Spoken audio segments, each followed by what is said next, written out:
राधे राधे। कैसे हैं आप? आशा करती हूँ मेरे ठाकुर जी की कृपा से आप सब खुश होंगे, स्वस्थ होंगे और मस्त होंगे। आज मैं आपके लिए लेकर आई हूँ सावन के महीने में क्या कुछ खास करके आप अपनी ज़िंदगी में खुशहाल कर सकते हैं, अपनी ज़िंदगी की तमाम तरह की परेशानियों से छुटकारा पा सकते हैं। पर आज मैं स्पेशल उन लोगों के लिए लेके आई हूँ विवाह से संबंधित, जिन लोगों की उम्र काफ़ी हो गई है पर विवाह का योग नहीं बन रहा, या उनकी कुंडली में कोई बाधाएँ हैं, या उनकी कुंडली में कुछ ऐसे योग बन रहे हैं जिनकी वजह से उनके विवाह में बाधाएँ आ रही हैं, या काफ़ी उम्र के बाद भी विवाह का कोई योग नहीं बन रहा। तो वो कुछ ऐसे उपाय करके सिर्फ़ सावन के महीने में ही आप उपाय कीजिए और अपनी ज़िंदगी में जो आपकी विवाह से संबंधित परेशानियाँ आ रही हैं, या विवाह ना होने के योग बन रहे हैं, या विवाह होते-होते रुक जाता है, बात होते-होते रुक जाती है, किसी तरह की भी अड़चनें आ रही हैं, या आपके दाम्पत्य जीवन में भी किसी तरह की अड़चनें आ रही हैं, दाम्पत्य जीवन डिस्टर्ब हो रहा है, या आपकी दाम्पत्य सुख नहीं प्राप्त हो पा रहा, तो ये उपाय अगर आप सावन के महीने में करते हैं तो आपकी ज़िंदगी की तमाम तरह की परेशानियाँ दूर होती हैं। सबसे पहले तो मैं आपको ये बताना चाहूँगी कि कुंडली में 5 तत्व होते हैं। पर अगर अग्नि तत्व या वायु तत्व आपका कमज़ोर होता है या डिस्टर्ब होता है, तो उससे भी आपके विवाह में देरी होती है, विवाह में बाधाएँ आती हैं। अगर आपका पंचम भाव, द्वितीय भाव या सप्तम भाव आपका डिस्टर्ब होता है, या उसमें कोई पाप ग्रह बैठे होते हैं, तो उसकी वजह से भी आपकी विवाह में देरी आती है। विवाह में आपके जो विवाह के योग हैं उसमें देरी आती है, या विवाह के योग ना के बराबर होते हैं, उसकी वजह से भी आपको गृहस्थ जीवन का सुख नहीं मिल पाता है। और अगर आपकी चंद्र, शुक्र और बृहस्पति ग्रह डिस्टर्ब होते हैं, या कोई पाप ग्रह की दृष्टि उन पर पड़ रही होती है, तो उसकी वजह से भी आपको विवाह में आ रही अड़चनों का सामना करना पड़ता है।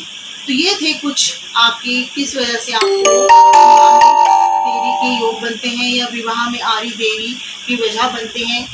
तो ये कुछ जानकारी आपके लिए थी। तो आपको क्या करना चाहिए? सावन का महीना तो आपको सबको मालूम ही होगा।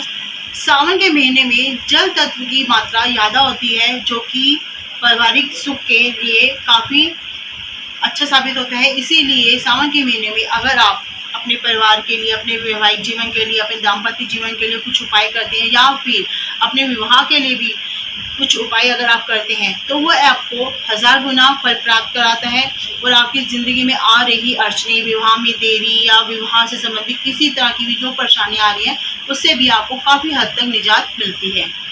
तो क्या करना है आपको?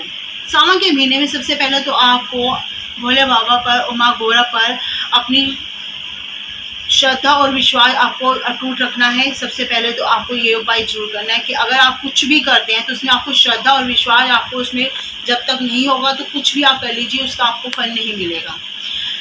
पहली बात, आपको जब भी आप पूजन करने जाएं तो सोमवार से स्टार्ट करके आपको लगातार 11 दिन तक ये उपाय करना है। जिनकी विवाह में देरी आ रही है, जिनकी उम्र 18 साल से लेकर 25 साल की उम्र हो गई है, या विवाह में उनको योग नहीं बन रहे, या विवाह में अगर दाम्पत्य जीवन में कोई अड़चनें आ रही हैं, किसी तरह की उनको परेशानियों का सामना करना पड़ा, तो उनके लिए ये उपाय है। क्या करना चाहिए उनको भोले बाबा और गौरा माता पर पीले रंग के पुष्पों की माला एक साथ अर्पित करनी चाहिए, जिस गठबंधन करना चाहिए, मोली से लेकर उसको हल्दी के पानी से रंग कर। अगर आप सफ़ेद सूत ले लेते हैं तो उसको हल्दी के पानी से रंग कर उससे आप गठबंधन कीजिए माँ गौरा और भोले बाबा का, और अपनी मनोकामना कीजिए। अगर आपकी विवाह नहीं हो रहा, या आपका विवाह हो चुका है, गृहस्थ सुख नहीं प्राप्त हो पा रहा, तो आप उसके लिए प्रार्थना कीजिए। और श्री गौरी शंकराय नमः, ओम गौरी शंकराय नमः, ओम गौरी शंकराय नमः, इस तरह से आपको कंटिन्यू मंत्र का जाप करते हुए आपको ये कार्य करना है लगातार 11 दिन तक। अगर पूरा सावन का महीना आप कर सकते हैं तो बहुत ही उत्तम है, पर 11 दिन तो कम से कम आपको ये अवश्य ही करना है। दूसरा उपाय, जिन जातकों की उम्र 30 साल से ऊपर हो चुकी है, या 30 साल तक की हो चुकी है, पर शादी का कोई योग नहीं बन रहा, तो उनको क्या करना चाहिए? उनको भोले बाबा पर पीला चंदन, जी हाँ, पीला चंदन अर्पित करना चाहिए। पीले चंदन से ओम लिखकर और उनका रुद्राभिषेक भी करना चाहिए, और पीले चंदन उन पर अभिषेक करते हुए अपना मनोकामना बोलनी चाहिए। अपने जीवन में आपकी जो परेशानियाँ आ रही हैं अपने विवाह से संबंधी, वह आपको बोलनी चाहिए, और वहीं पर बैठ के आपको शिव तांडव स्तोत्र का पाठ करना चाहिए। इससे आपकी ज़िंदगी की जो परेशानियाँ हैं विवाह से संबंधित वह भी दूर होती हैं और आपकी ज़िंदगी खुश में और सुख में जीवन व्यतीत करते हैं। उसके बाद जिनकी उम्र 30 से 40 साल की उम्र हो गई है पर उनकी शादी के योग नहीं बन रही या शादी हो गई है या किसी तरह की दाम्पत्य जीवन में अड़चने आ गई है या अलगाव भी हो गया पति पत्नी में, तो उनको ये उपाय अवश्य करना चाहिए। आपको 101, जी हाँ 101 बेलपत्र लेकर उन पर सफ़ेद चंदन, जी हाँ सफ़ेद चंदन से राम लिख सके तो बहुत उत्तम है, नहीं तो एक बिंदी लगाकर सफ़ेद चंदन की, और जब आप भोले बाबा पर ये अर्पित करें तो उन पर श्री राम का स्मरण करते हुए आपको ये जरूर अर्पित करना चाहिए। इससे आपको जो आपके दाम्पत्य जीवन में अलगाव आ रहा है या दाम्पत्य जीवन में आपके अड़चने आ रही है या आपको शादी का सुख प्राप्त नहीं हो पा रहा है या किसी तरह के आपके विवाह में अब बंधन बाधाएं आ रही हैं, अड़चने आ रही हैं, तो आपकी ये अड़चने भी दूर होंगी और अगर आपका शादी हो चुकी है तो आपको दाम्पत्य सुख की भी प्राप्ति होगी। इस तरह का ये उपाय आपको पूरी श्रद्धा और विश्वास से करना है। ये बहुत ही अजमाए और अचूक उपाय हैं, कर लीजिए और पार लीजिए।